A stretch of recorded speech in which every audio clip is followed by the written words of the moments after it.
So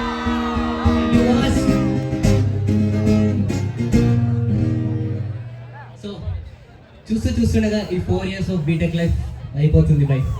so ఈ next రాబోయే song ఈ 4 yearsలో నేను చేసుకున్న ఫ్రెండ్స్ కోసం డెడికేట్ చేయాలనుకుంటున్నా. ఆటలాగా పాటలాగా నేర్చుకుంటే రానిదంతా స్నేహం అంటే ఏమిటంటే పుస్తకాలు చెప్పలేని పాఠం అట.